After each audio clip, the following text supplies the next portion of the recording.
Please subscribe Tito Manny Vlog.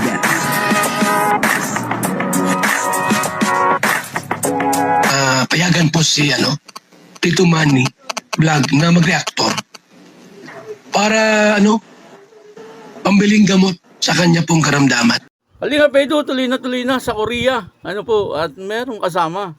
Siyempre. Pero hindi ko po sasabihin kung sino ang kasama. Kasi bawal po sa atin yan. Pero, nakakasigurado po ako na si Kalinga Pedro ay talagang tuloy na sa Korea. At dito sa video ito, ay mapapanood po natin na sinabi po talaga ni Kalinga Prab na si Kalinga Pedro ay kasama sa Korea. At meron din kasama. Papanoorin po natin yung video at siyempre bibigyan po natin yan ng konting reaction. Pero bago po yan, ako muna po ay bumabati sa inyong lahat ng magandang umaga, magandang tanghali at magandang gabi sa inyong lahat mga kapatid. Saan man kayo ng panig ng mundo naroon ngayon ay mag-iingat kayo palagi at pagpalain kayo ng ating Panginoon. Maraming salamat din po sa patuloy na tumatangkilik sa aking YouTube channel at nanonood sa aking video reaction. Patuloy lang po natin suportahan sila Kuya Bal Santos Matubang, Kalinga Prab, Ate Edna Vlog, Jang Tapia at yung mga kasamahan ko pong reactor sa Kalinga. Gayon din po yung mga charity vlogger na Kalinga partner. Ito po yung video na kung saan ay tuloy na yung pagpunta sa Korea. At in-announce na ni Kalinga Prab na si Kalinga Pedro ay talagang kasama. At meron pang iba siyempre. Alangan naman na nag-iisa lang doon si Kalinga Pedro. Panoorin po natin yung video at ito'y malalaman po natin kung sino yung kasama ni Kalinga Pedro. Ang kabuuan po ng video ito ay mapapanood po natin sa Velvet Box. Ayan portahan po natin Velvet Box. Talagang ito po ay marami ding natutulungan. Yan po ay isa sa mga business ni Kalinga Prab. Ito po yung video, panoorin po natin. Nakita na kayo dati? Hindi lang po sir. Okay. Pero ngayon po kami nagkasama ng matagal. Parang lang Dito yun. lang nagkakadaan. Pansin na daan. Okay. So, yun. Galing. Ngayon, yung talaga nakita kayo sa, pati sa vlog. Grabe. So, Tito. Kumusta Tito? Okay na? Ano naman, excited na tayo. Anong balita?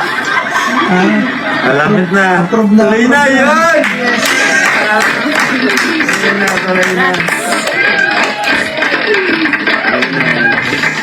Mali mo, sa next travel natin, makasama si Rachel, di ba? Kaya po ganun, tawag dyan. Patutuloy na po tayo. Approve na yung visa natin to Nalaan niyo kung sino yun. So, kasama natin si Biancy, Ambassadress Biancy, kasi yan, pinakita niya sa last year, yung talagang, yung napakaraming sales.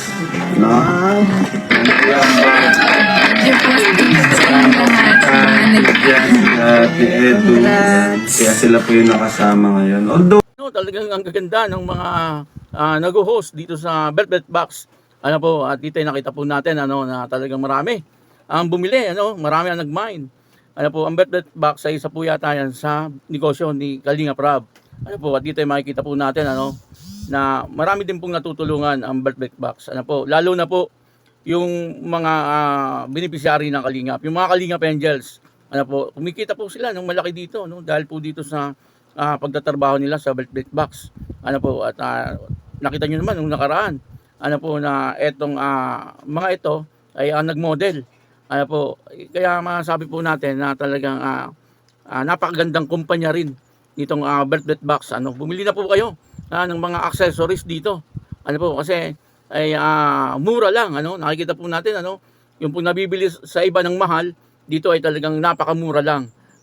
Talagang ito ay legit po ito. Kumbaga may mga papeles po ito.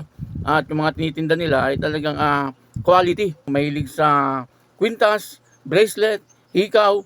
Ay dito. Makikita niyo po sa Velvet Box. At ang nakakatuwa po dito, siyempre, ay malaki ang naitutulong po ng Velvet Box. Lalong-lalo na po siyempre doon sa mga beneficiary ng Kalingap. Ano? Yung pong sinisweldo nila dito ay talagang sobra-sobra pa sa kanilang allowance, sa kanilang pag-aaral. Ano po, pwede pa silang makaipon, o kaya naman ay pwede po silang makatulong sa kanilang pamilya.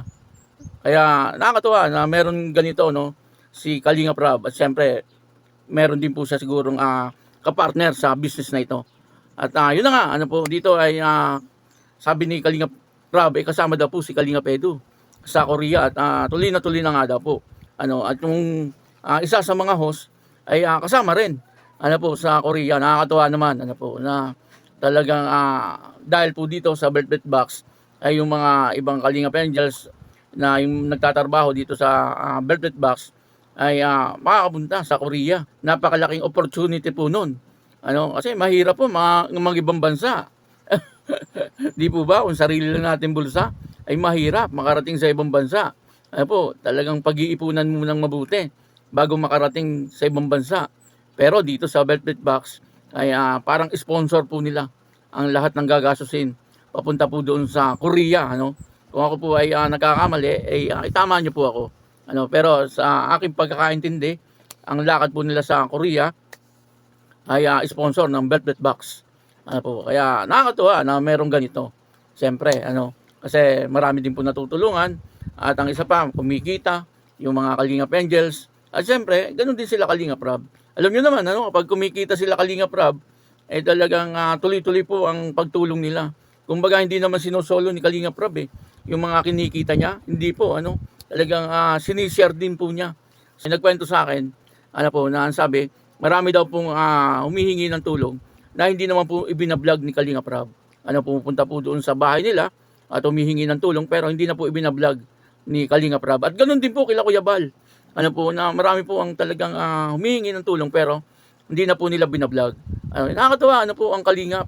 Ano, at madami na pong tao talaga ang naging matagumpay ang buhay dahil po sa Kalingap.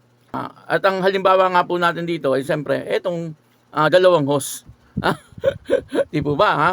Naging maayos po ang buhay nila dahil po yan sa Kalingap. Ano po, kung natatandaan nyo, ang mga buhay ng mga ito dati, talagang masasabi natin na talagang mahirap. Ano po yung buhay nila.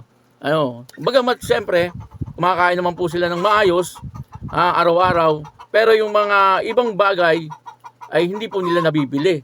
Ano po, yung katayuan nila ngayon ay malayong-malayo na kaysa sa dati.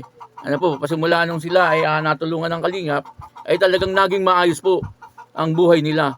Ano, maging si Rosel, ano po, ay talagang Rosel ba o Rosel? Ano po, ay talagang naging maayos po ang buhay niya. Kita nyo naman dati yung bahay nila. Ano, ibabalik ko lang po yung nakaraan. Ay talagang trapal, ano, yung bubong nila. Ilagyan nila ng trapal para wag na pong tumulo. Kasi nung dinatnan po sila ng Kalingap, ay talagang tumutulo yung bahay nila. Ano? Pero dahil po sa Kalingap, ay nagkaroon po sila ng sariling bahay. Pero katulong din naman po ang mga sponsor. Pero ang tinutukoy po natin kasi dito, kung hindi po sila na-scout ng Kalingap, kung hindi po sila nakita ng Kalingap at na-vlog, ano po, ay baka hanggang ngayon yung buhay nila ay ganun pa rin. Ano, baka lang hindi po natin sigurado. Siyempre, hindi naman po natin alam ang bukas. Ano po, pero sa ngayon, sa nakikita ko, ay maayos na po ang buhay nila. Pareho. Pareho itong dalawang ito na maayos na ang buhay. Ano, kaya yun, ano, dito ay tuloy na po ang punta sa Korea ni Kalingap Edu at ganun din yung kanyang mga kasama. Maraming salamat po sa inyong lahat. At ako po si Tito Manny Vlog na nagsasabing God bless you all. Diyos mabalos.